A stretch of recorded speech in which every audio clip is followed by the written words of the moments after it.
Welcome back to BawseCrew, y'all. Woo! Hello, hello, hello. Going So, on, people? Long time no see. A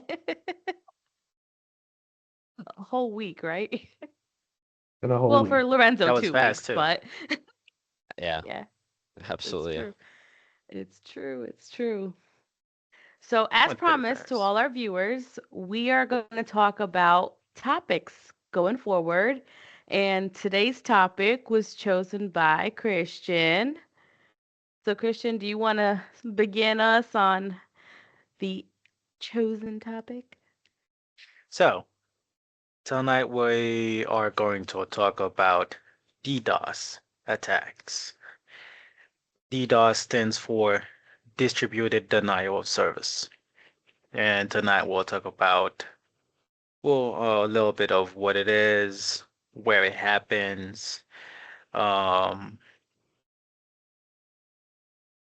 why do attackers usually use that attack, and some ways of how you can prevent that to happen to your system or to your website. And also, we are going to talk about that one because it is one of the most common attack that happens in the cyber world. And for anyone that who is interested into cybersecurity and at whatever any level, whether it's blue team or pen testing, then you should know about DDoS. Now, I'd say this is the first attack that you can learn from because you have the opportunity at a beginner level to learn what it is, to understand it. It helps you to understand the OSI model, which we'll talk about too, and then one attack that you can recreate very easily for yourself in practice.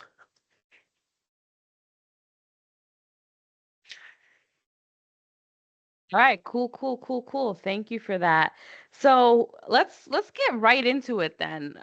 Christian explained what it is and you know, why we're going to talk about it. And it is common. So let's go right into why it's such a common attack that is just used, plain and simple. Anybody want to take that over? Anybody want to jump in? Sure, I'll jump in on that. So, why is a DDoS attack so common? Well, let's see. If you think of an organization, a company as a as so as a safe. Let's think of it as a safe, and the company is part of what they do is protecting all assets that are in that safe. Now, a bad actor, a thief, wants to steal or take all those assets that are in that safe. And with a DDoS attack, the attacker needs to form a way that they can distract distract all of those that are providing the services that are securing the safe, so to speak. And a DDoS attack will preoccupy all of those entities whose job is to protect the safe and not allow anyone to get inside. But when you have all of those players that are whose job is to protect it, um, and everyone is occupied with defending off one or two entities, it leaves for a slight of error, we could probably say, or gap. Let's say a gap. Hmm. Let's say a gap. Because I'm trying to form this for our viewers who may not be as familiar, and it forms a space in there for someone to get inside to start taking some of that assets out of the treasure out of Hmm. the safe. So it's a common and a very I want to say very, but a easy tactic that is used by hackers where they occupy the security efforts and they flood them. They flood the system so that it confuses the security aspects of what's happening while something else is being happened. So it's watch what I'm doing over here, Mm-hmm. but don't watch what I'm doing over here. Mm-hmm. Okay. I hope I answered that. Yeah, I think Yeah. so. And I think the other side of it too is sometimes it happens accidentally. These Oh these yeah. attacks because it's as simple as let's take Cyber Monday for example. Mhm. If a website is not equipped for that overload of shopping, the overload of customers using that website, Users. putting in orders, that's a Yes. lot of traffic coming in and out. Oh That's yeah. Yes. going Yep. to start bottlenecking all of it. And that's going to create a self destruct basically of your own system. System. I think Yep. we talked about this briefly a few weeks ago how Netflix did it with the fight so Mhm. that they could prepare themselves for the Super Bowl, right? Am Yeah. I Yeah. am The I correct Beyonce with okay. concert. Hmm. Yeah. So I think it sometimes it's used as a tactic even by these companies so that they can see, okay, what's the traffic looking like for something big? What do we need to kind of put out there so that we don't get that bottleneck at the end of the day because that'll shut down our systems. That's gonna interrupt a lot of customers. It's gonna have a lot of angry customers, let's face it. If Amazon went down for a Yep. day, everybody would be Oh. throwing a fit. Oh yes. So so Uh, it's purposeful and all that's those why. Prime users would be very, very sad. So Okay. Oh. Oh. Yeah. Okay. I do know Okay. though, from my personal experience, especially what Taiwo was explaining very well, that before I even understood what this was, I guess in some ways or forms, I used to watch retail companies implement these things into their own systems before they knew what it was. Mhm. Basically, back in the day, few years ago when I used to do reselling online for a major clothing company, Supreme, a lot of people would abuse this system and know that these companies did not know what these things were. And basically, you could go on the internet, go look YouTube tutorials, and find bots that would then Yep. auto-generate proxies to then attack the website to check out. Supreme used to Mhm. implement one style of one color per clothing of article of clothing for one address only, and you'd be able to spoof all your cards and addresses to Yep. allocate as much as you want to take Mhm. in. So this has been going on a smaller scale for a very long time. Very long And time. Yep. Wow. and for anyone that may get confused with this, if you are into streetwear or anything like this, it is a very prime example of what we already knew back then of buying cheap proxies off the internet on sketchy websites to get more Supreme clothing to resell around this time of year. So anyone that is familiar with that or doing it with other brands and things like that is already well aware of what this is like, basically. So Yeah. it doesn't have And to be on a grand big thing of Yeah. on big companies. It happens with the little guys too on all Yeah. different sectors. Yep. and to even back up on what you're saying, Lorenzo, and this is actually why I thought about it. Is thank you for making that point. Is the fact that it's easier to attack those small companies Oh yeah. and people that are. I'm putting some games out there. Sneak shoes, clothing brands. Hmm. Mhm. Are you into crypto?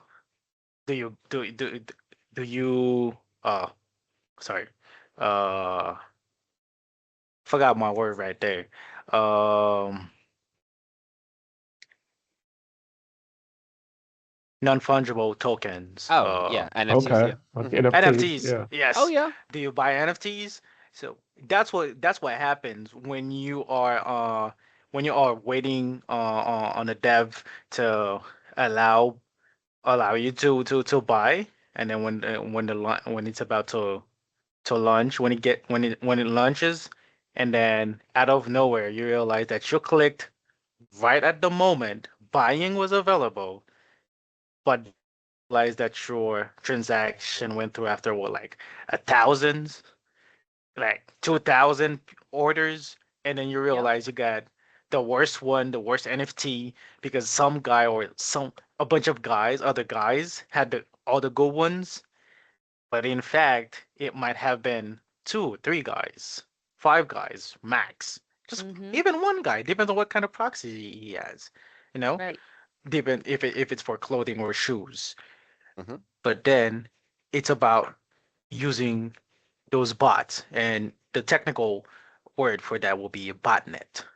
Yes. And that's what they do. And they send a bunch of traffic.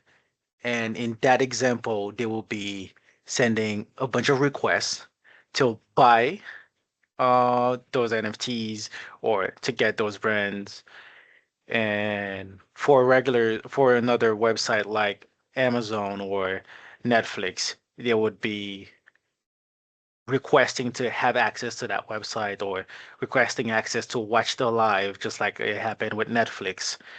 Mhm. Um, and that is the problem there. It's the fact that most people today, especially in the era where everyone is into e-commerce, everyone wants to Hmm. build a shop and sell their own brands, whatever it is, even if you're not selling it yourself, as long as you've been running. Yes. These are stuff that you want to know. You don't have to be an IT guy. You don't need Mhm. to learn about IT.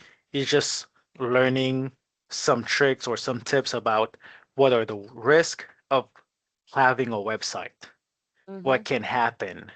Oh, yes. Because one, like Binda said, it can be there. It might be an a non.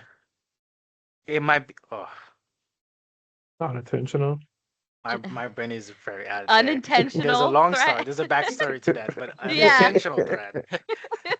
So it might be an unintentional threat. You have a you have great success with your marketing ads, and then out of nowhere, your website was ready to have 100 people alive on it, Mhm.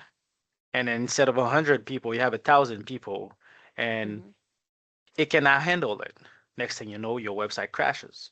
This Mhm. this is what happens. Too many requests, too many people on the website on the server, clicking and making a bunch of requests to open up the web page that's on your website to buy whatever reason. Or it can be a real threat where people actually or using bots to crash your website. Mhm. And those are good tips to know. One, if you're in cybersecurity, this is something that you want to know Mhm. because this is something that you want to tell your customer, your client. Like, hey, listen, you want to build a website? Okay, good. This is what you want to defend yourself against. Mhm. If you're a simple e-commerce seller, Mhm. you're just online on the internet, you have a Mhm. website for whatever reason. You can even Right. have a website just for your blog. This is something that you want to know because you want to be if you're using something, and at this point the internet, it's it's a business, for whatever what you're doing it for, it's your business. You own it. Mhm. It's just like if you decided to open a shop on Main Street or to open a gas station, Hmm. and you're going to compete against the Indian family that's been down there. So you want to know what are the tricks that they can pull on you, what to get yourself prepared for. And this is DDoS. Yeah. I got a Yes. lot of tricks. Thank you, Christian. And this is one of those, to help our viewers out a little bit too, is when you think of purchasing tickets, right? Hmm. And artists just release tickets on a site, and then within seconds, within minutes, the site is crashed, Mhm. right? And people are like, "How could the site crash? They just opened the door." That's your DDoS. Yep. That's it right there. They done Yep. flooded it, stopped it. Nothing is happening. They froze everything up. There you go, right there. That's an example of a DDoS attack right there. And So, I'm yeah, go sorry. ahead. No, I'm sorry, No, Taiwo. I was gonna say no. to tie into your point. So basically, since that's so common, I'm glad you said this because I just experienced this actually. Um, for a concert that I will be attending shortly next year. Um, I have noticed, and I'm sure you guys have also, that a lot of these big players, they don't know how to combat this. No. Ticketmaster, StubHub, I see more commonly they try to break up the rooms where they know that they don't have the infrastructure to protect that and blockade all that intrusive incoming traffic and mitigate everything appropriately for fair users by adding queues and things like that to try to space it out.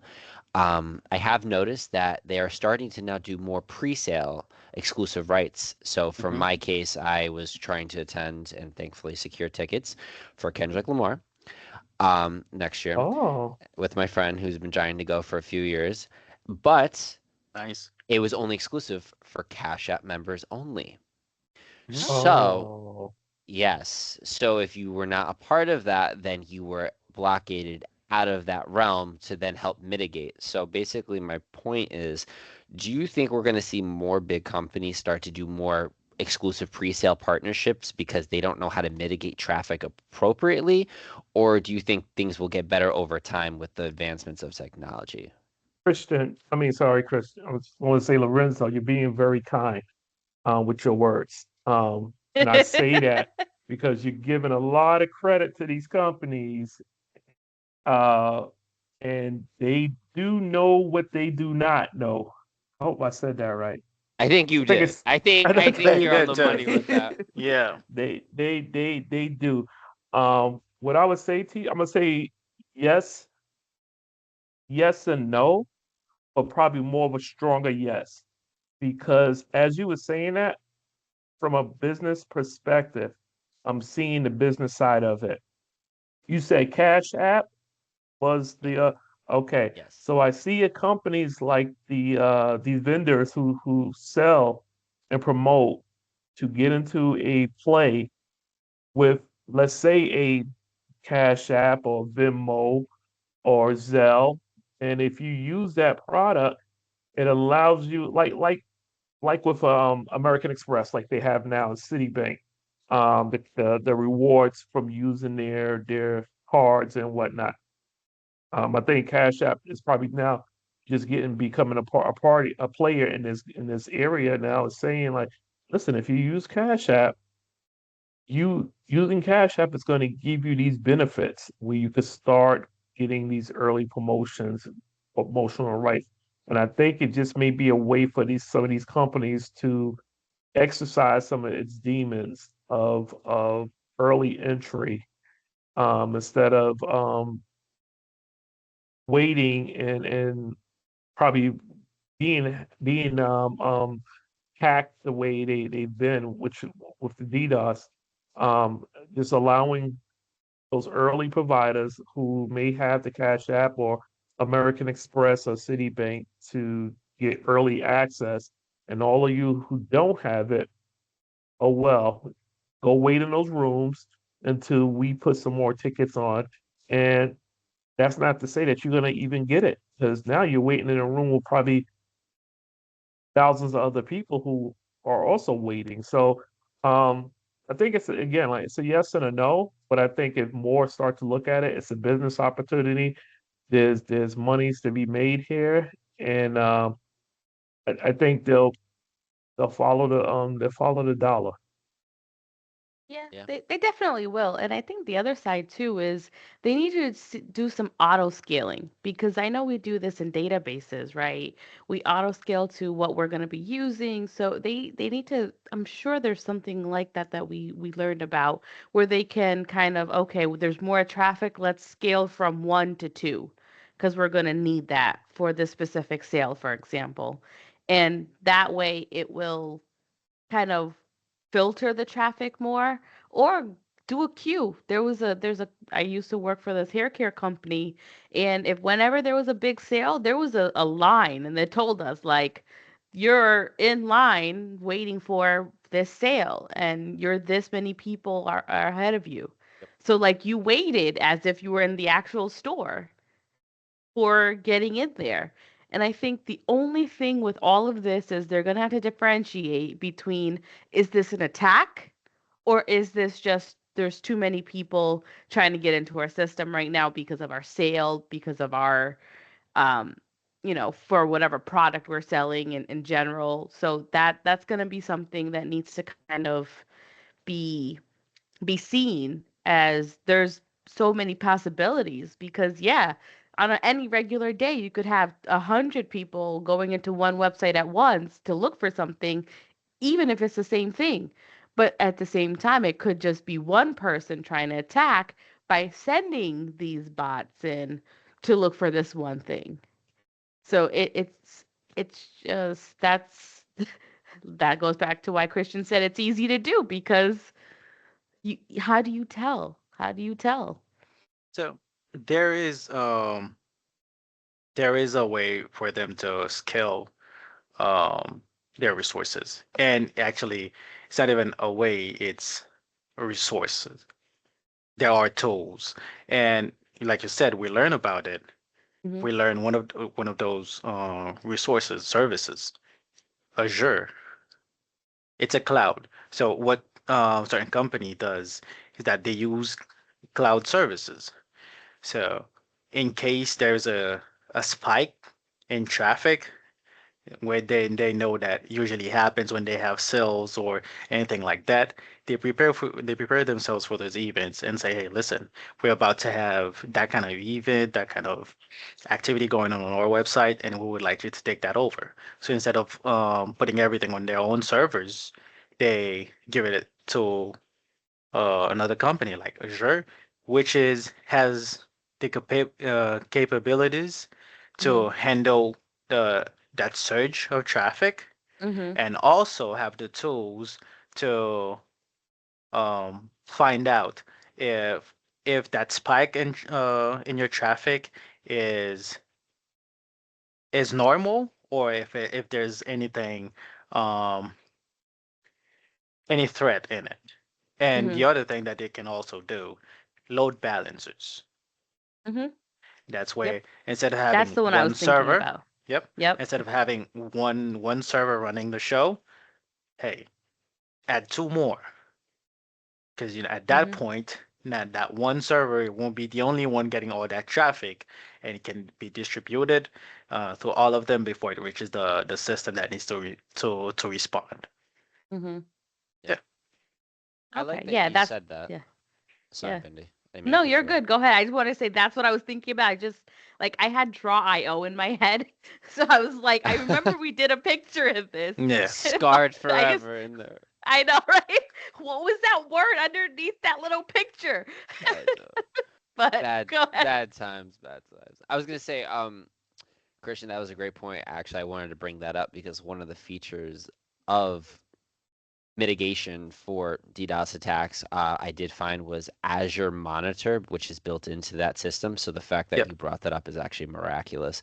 I was gonna say, basically, you are correct because if companies really did want to actually take this seriously and start mitigating things appropriately, they could use the feature within Azure, like Azure Monitor, and basically help mitigate all that traffic and all the visualization tools.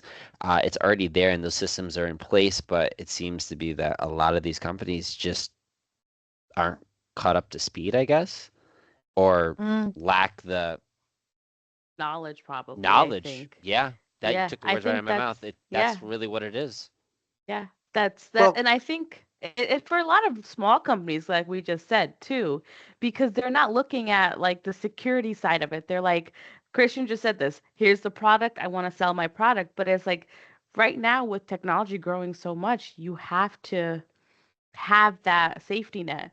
And I just wanted to Yeah. make this point before I forget. Azure, for those who you don't know, is a Microsoft product. So just wanted to throw that out there for those who aren't aware. It is a Microsoft product. But Christian, you were saying something?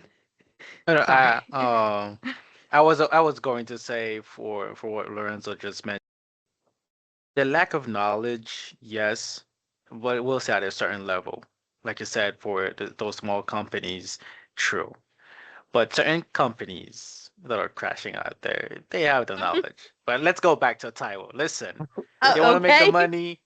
They it's a great way for them to create other partnerships, you know. Mhm. And I can't go deep into why they would do that, but at some point I have to believe that you get to a point where if you can hire a sysadmin, there's no way that the first thing that he tells you or she tells you isn't, hey, listen, you are doing certain things, you are offering a service on your website that requires from time to time a surge in your traffic. So we need to make sure that when you have those events, that we can handle that traffic. Mhm. It'll be the first thing that your administrator is going to tell you. Mhm. So Mhm. maybe you don't want to spend the money to do it, but everybody wants to make more money. So Yep. a solution to that is to take out the problem, eliminate it. Listen, I don't want to spend the money to add more servers, but what I can do to not crash is to use a third party. So like Mhm. by using a third party, let's say they want to use Cash App, they want to use um Netflix or whatever, and they say, listen, for the first 3 weeks, Cash App members will be able to buy. Next 2 weeks, Netflix members. Until let's say for 2 3 months, they have certain periods. They will allow Mhm. that pre-sale based on certain groups. So like that, they can control the number of people coming on their website. They can handle the traffic, and it's good, and everybody can make money. Cash App has their benefits in it. Netflix has their benefits in it, and they don't have to spend that extra money. Let's go on a deeper scale though, right? Okay, Let's now bring you're it into talking. let's bring it into sports. Yeah, Let's think of okay. sports, right? So there's only X. Let's say MetLife. Anyone? I don't know if you guys have ever been to MetLife. There's only, I think, quote me, don't quote me on this, 78,000 seats. Mm, MetLife, New Jersey. So if we think about it, and I think they're going to be holding the next World Cup final there, I'm pretty Yeah, sure. yeah. We're going to get to a point where consumer spending is going to be so belligerent, if you want to call it that, that no matter how much foot traffic, how much this, that, the people want to buy tickets, reselling, flipping, there just won't be enough space physically in those arenas. So mhm. then what's the best way to outsource that? Streaming. Who gets the rights to that? Yep, How do you mitigate that traffic that's coming in if they start agreeing to these licensing deals? It's already happening with the NBA with these virtual rooms where they're already testing it out and they see that they could try to get people to swindle them in to watch these games in almost realistic areas where it feels like immersive and you're sitting there. So you do not have to go out of the way for the event. So now, if we're going to go into that realm, say in the next 5 to 10 years, where there's just not enough space, and you're not able to attend that in live person event, as we are in this meeting here virtually, which will be more and more common as years come, yep. do we think that they're going to see different implementations of technology to mitigate traffic coming in for people looking to go to an event? Not even buying the physical ticket, just to virtually attend. Do we think it's going to be the same way that it's handled? Definitely, definitely. Two two people or two market meta who already started. Second is Web3. Yes.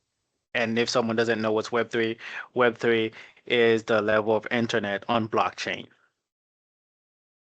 This upcoming year, I believe blockchain will take over as the new presidency hmm is a pro crypto. hmm Shout out to And XRP, all shout XRP out to users. XRP. Shout out to XRP or my people with their bags. At 3 a.m. notifications went off. Sorry, not to sidetrack anyone, not to sidetrack anyone. Come back, come back, come back, come back, Okay, guys. okay, sorry, sorry, sorry, sorry. but That's but I do believe it is going there where with the development of Web3. people will definitely adopt that technology where, it will get to the point where let's remove that. Listen, all you need is a 3D headset and then come hang out with us. Because at the end, um, we are getting to the point where we wanna accomplish everything that we used to watch in movies back Yeah. 20 years ago. We are at this point where every leader in the industry wants to prove that they have the tech and we can do it. So I definitely believe that it is there, even and it will happen much more earlier than what people are thinking. Because right now, currently on Web3, a lot of events are happening on on on on Meta. People are using Meta on the Web3. And about 2 years ago, I don't know if you know about that, there is this kind of metaverse that was deployed on a block on Bitcoin's blockchain. And we had there was a bunch of great projects that came out. Unfortunately, they weren't able to sustain them because the tech it was to me the Yeah. tech was way too early, but they were able to recreate exactly what is going on with Meta, and people were able to buy those places. I even have a couple of them myself, and there was video games that was created, um, 3D maps, a way of recreating your Minecraft world on a blockchain. So if that is possible, and I do believe at that time Nike and Apple were buying um, spaces on Meta, even Coca-Cola, if I'm not mistaken. Don't quote me on that. But yes, they are ready. They are ready, and I think those years were the testing years. The upcoming 3 to 5 years will be what would I say? Push to production Friday. Yeah. It was going to be a mess. There's going to be a bunch of bugs, but they are ready to put it out and see what it's capable of doing, what it's capable of handling, and starting with the music industry and sports will be Mhm. the best way because this is where you can attract more people and where you will have people that are ready to try it. Because Yeah. listen, the experience itself is enough for you to try it. Yeah. And being a fan, being able to watch your football game at home, you know, Oh, this is something Yeah. different. I Uh, definitely agree. I definitely agree with you because there is when we're talking in the space of sports, there are definitely two experiences. And even a concert, there are two experiences from being in person and being able to be immersed in a system that allows you to feel like you are there. There are definitely two different feelings. Um, and in that immersed system, that virtual system, they are creating it so that it actually makes you feel like you're actually there. Because there'll be things like the sound, it'll feel so real, it'll feel so thumping. Um, um, um, they'll probably get to a point where we'll start smelling, right? Fumes will probably be coming out. I don't know where they'll come out from. I don't know if your virtual goggles will have to come all the way down and kind of over your nose where you'll smell sweat Just and gonna be funk. a Black Mirror And episode, Taiwo. It's gonna be a little basically. pin. You put it in your head right here. Yeah. It's just controlling you at that Listen, point. Elon already Elon already offered, for the AI chip to go in Yeah, for users. He said he would yeah, pay for it. So Uh, you can go sign up for beta right now uh, and find yeah. out he what could it's he could he All like. could keep set. that. He could keep that. All He could keep set. he I'm could just keep that. saying. I'm just saying. I communicate pretty well with my AI, so he could keep the chip. Me and my But AI have Hey, we you have you a are you are right, Taiwo. And you know what it is? And to go into Taiwo and Christian's point, it's going to be the sports fans first. yeah. You know, yeah. there's a big problem, and as myself, as someone that's a big sports fan, and me and my brother were talking about this the other day. He's a big UFC guy. It is absolutely ludicrous that we have to go through all these hoops just to stream anything nowadays. If they can Mm, come together and when these top dogs figure it out, sit down, the technology is there from Meta, the monopolies start raking in all these companies and start washing away all these BS little side companies you got to log into to watch your games or whatever you want to do, you're going to see people pay up. You're going to yeah. see people really pay up for that technology. Once it comes down, I know the Quest was a little high. If I'm not mistaken, that's for Apple, for the VR headset. It was a little pricey and it Yeah. was a little Hmm. daunting. But once they get that down in a few years, like Christian said, it's game on. Oh Game yeah. It's on. it's game on. Hmm. Because there, for someone like myself, I'm a Pittsburgh Steelers fan. I just went in September. It's really hard to make an 8-hour commute to go see my team. I have to make a weekend out of it. And it's tough. Even to watch my game out of network, I have to illegally stream. Not saying Hmm. anyone should do this. You have to illegally stream the game to get it because it's not in my network, even if I pay Yeah. the $100 for the package. You're going to get a lot of people that are going to be on board with a lot of this virtual reality and everything that's going to Hmm. come in with that because Yeah. once they come together and they start sitting down and start seeing an agreement amongst all parties, it's game on. And that goes Yeah, for Hmm. sports, And that goes for concerts, it goes for any live entertainment. You're going to see it take over completely. And it's going to Hmm. tie into so much with traffic networking and how to yeah, mitigate all that because if it's already a problem now, it's gonna be tenfold. It's gonna be and tenfold. The Yep. and problems Chris that will arise from that will just be in the millions, in the millions. yeah. So And yeah. it's gonna Lorenzo, be a fun time. It's gonna be a fun what I'm time gonna for probably us. tell you that sport. So the NBA is probably they're probably a little bit ahead, a little further ahead on this than the other sporting bodies are. The NFL is probably right behind them, and I would probably say world soccer is probably third Oh yeah. behind that. But the NBA, they're doing so many things, and when you talk about what streaming platform is going to be the NBA streaming platform? Now, who's going to control the NBA's? Well, that's to be determined. Is it going to be Meta or um, maybe it'll be the Web3 content?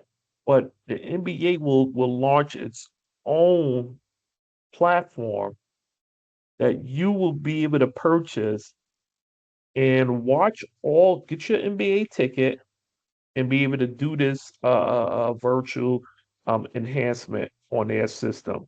Yes. Because the NBA is not going to pimp themselves out to somebody else. The NFL is not going to do it also. And I'm telling you, World Soccer, Premier League, La FIFA, Liga, Champions FIFA. League. all of them, It they're going to get it. the They're going to be right behind. the world will be in their palms. Yeah, yeah, they're gonna all get behind this because think about it. I love Man United. I love watching Man United games when they come on. But if I could put on those goggles and feel like I'm sitting there in that In stadium in Old and I'm Trafford. cheering with Mm-hmm. everybody and I'm rocking on my couch like, oh yeah, I'm like, yeah, Hmm. I'm gonna do it. I'm gonna Yep. do it, man. So yeah, Yep. yeah, we it's something that's coming. So Yep. to to to to to complete this here, um, this is why I think they are going to on the Web3 with it. It's because of smart contracts. Just like with NFTs, Mm, when you have your mm, NFT, Mm-hmm. it's sealed with your signature on it. Mm-hmm. This is w- they They find that way to create smart contracts where Yes. you can seal everything that you create. Anything. So right now, giving you the right to stream anything that I make on the Web3 will be a deal where I come in, you say, hey, listen, I'm gonna do it with you. You wanna do it with me? Yes, all right, no problem. Deal. Absolutely. That deal is sealed. Nobody can mess up with it. You wanna mess up with it, you had to change the entire blockchain. And there's utility. That's the key point for to bring it all together. Yep. The whole thing with the NFT in itself, in a nutshell, was just a money grab because everyone was chasing the value behind That the bag. dollar. Yeah. There will be utility behind this because of the entire blockchain that's behind this. It will have purpose behind everything in Yeah. itself. And then virtually you can create a whole realm behind it, which will be backed monetarily by either, I'm not saying crypto, but the US dollar is going down. So I'm just saying. XRP Oh, to the moon, Shiba to the it, moon. it's up right now. It's up, Lorenzo. To It's the actually Taiwo, up. don't get me excited. to the Okay. moon. To the Don't get me moon. excited. To But the moon. you're correct, Christian. 100%. And that's where a lot of this is going to tie in is because, DDoS might not be the traditional way that it's defined if you look it up right now, but in the Yep. coming years, it's going to transform in so many different variations. And that's going to be as the Web3 advances, as Meta advances, and as virtually reality advances, and all these other and Google's quantum new computer advances that they just released. Ah, I just saw there's going to be utility behind everything on yep. all forms. So it's DDoS attacks are going to come in all different types of forms now, and it's going to grow. Yep. The pure definition is going to grow as we progress through our careers and as time goes on. So it's going to be scary but fun to watch and see how we learn from that. hmm I agree. But thank you guys for wrapping this up, and all our viewers, thank you for watching us. And we're gonna bring you some more interesting content like this in the future. So stay tuned. If anybody has anything to add, speak now or forever hold your peace. XRP to the Nice. moon. All right, guys. Thank you for watching. This is Boss Crew signing out. Bye. Bye, guys.